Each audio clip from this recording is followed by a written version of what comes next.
ভাগ্যবার্তা অনুষ্ঠানে আপনাদের প্রত্যেককে স্বাগত। আজকের টপিকস বুধাদিত্য যোগ। এই বুধাদিত্য যোগ এটা নর্মাল একটা টপিক, যেটা অনেকেই জানে। রবি বুধ একত্রে যেখানে থাকবে সেখানে বুধাদিত্য যোগের সৃষ্টি হয়। এটা হচ্ছে সব থেকে বেশি কার্যকরী হয় আপনার মেষ রাশিতে, মিথুন রাশিতে আর কন্যা রাশিতে।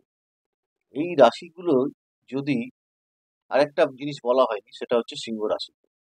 এই রাশিতে যদি আপনার রবি বুধ কানেক্টিভ করে, জানবেন বুধাদিত্য যোগ সৃষ্টি হয়েছে। সেই জাতক বা জাতিকার ক্ষেত্রে একটা ট্যালেন্টেড থাকবে, প্রতিভা থাকবে, বিভিন্ন রকম ক্রিয়েটিভ সম্বন্ধে তার অভিজ্ঞতা থাকবে, এবং ব্যারিস্টার, উকিল, বড় বড় ডাক্তার, অভিনেতা, ফ্যাশন ডিজাইনার আর আর্টিস্টিক লাইনে বিশেষ দক্ষতা থাকবে। এই যোগ স্টুডেন্ট লাইফে দারুণভাবে কাজ করে। আর একটু বেশি বয়সে, আপ টু 27 পার করে যাদের বয়স, তাদের ক্ষেত্রে এটা বিজনেস পারপাস মারাত্মক কাজ করে। খুব বড় বড় ইন্ডাস্ট্রিজদের আমি দেখেছি এই বুধাদিত্য যোগ। তার মানে বুদ্ধির দ্বারা সে জীবনে উন্নতি করেছে। বিকজ আরেকটি কারণ আছে এখানে।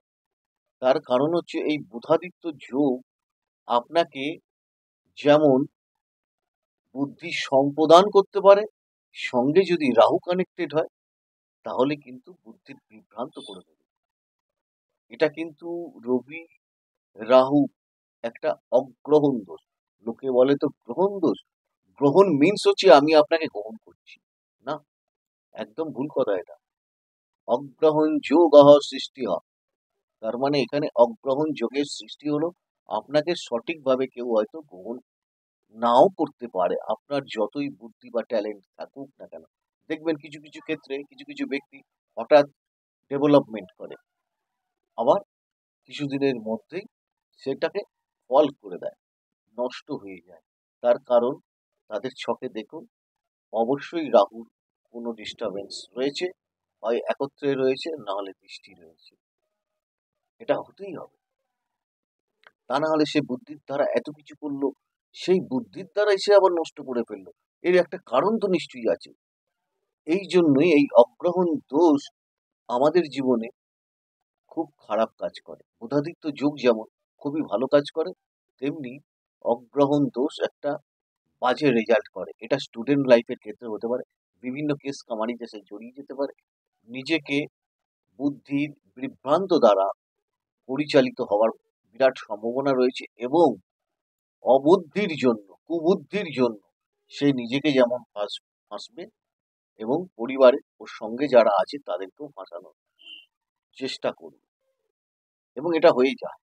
দেখবেন কোনো কিছু ঝামেলার মধ্যে বুধাদিত্য যোগ সঙ্গে যদি রাহু থাকে, সেই লোক যদি সেটা মিটমাট করাতে যায়, গেল বটে, কিন্তু সেখানে মিটমাট হলো না, দেখা গেল ওর নামে উল্টে কেস করে গেল। খুব ভালো করে বুঝুন, কিন্তু এটা কিন্তু যেমনি ভালো তেমনি আবার পজিটিভ রেজাল্ট দেয়, তেমনি আবার নেগেটিভ রেজাল্ট দেয়। নেগেটিভ রেজাল্ট, রাহু কমিউনিকেশন, কেতুর কমিউনিকেশন। বলতে গেলে অনেক কথা, অনেক জানা আছে। বুঝতে পেরেছি? আপনারা যারা আমার এই অনুষ্ঠানগুলো দেখছেন, লাইক, শেয়ার, সাবস্ক্রাইব করুন। ঈশ্বর আপনাদের ভালো রাখুন, সুস্থ থাকুন, অন্যকে ভালো রাখুন। নমস্কার।